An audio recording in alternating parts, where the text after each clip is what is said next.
So here comes the next question.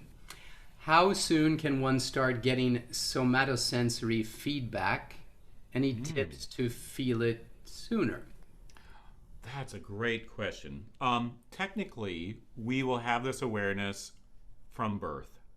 Yeah, we'll start developing it. And in fact, babies putting things in their mouth, putting everything in their mouth, hand to mouth, is actually a really important part of this developmental process.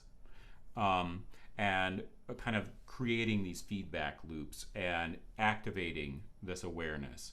I think for this challenge, though, of being aware of the sensations of singing is really varies from singer to singer. Younger singers, the studies looking at the development of the gray matter, the extra gray matter that makes this even more robust, pinpoint age 14 as a critical age for starting voice study, whereas these same studies on violinists and pianists looking at how the neuroplasticity changes based on when they started study, that puts it down at 6 years old. But with speech, the speech motor control system isn't fully mature until about age 14. And that's right after the average age of voice change. At least in our current times, that number, that average age, has changed over the centuries, as far as we can tell from the historical record.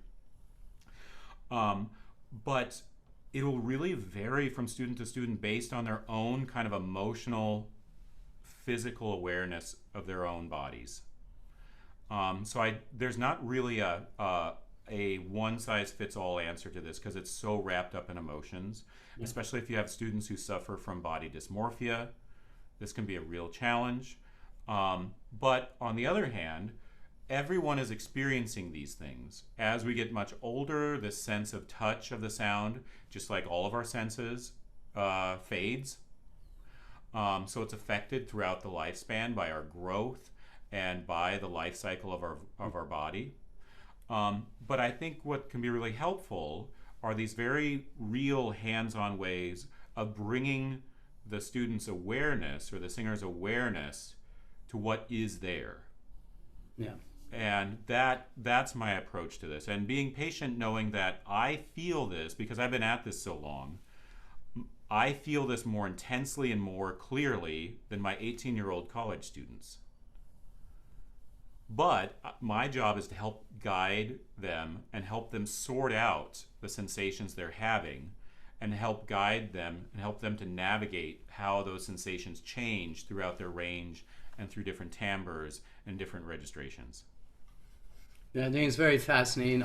Obviously, in many cultures, sound has been, this type of sensation has been used for healing, for balancing, for wellness, and it just reaffirms, singing can be such a positive influence in people's lives. And that, how interesting would that be also to combine some of these things, right? There's just a never-ending sea of knowledge and possibilities out there. So I invite you all to explore them and let's stay open-minded so we can incorporate more.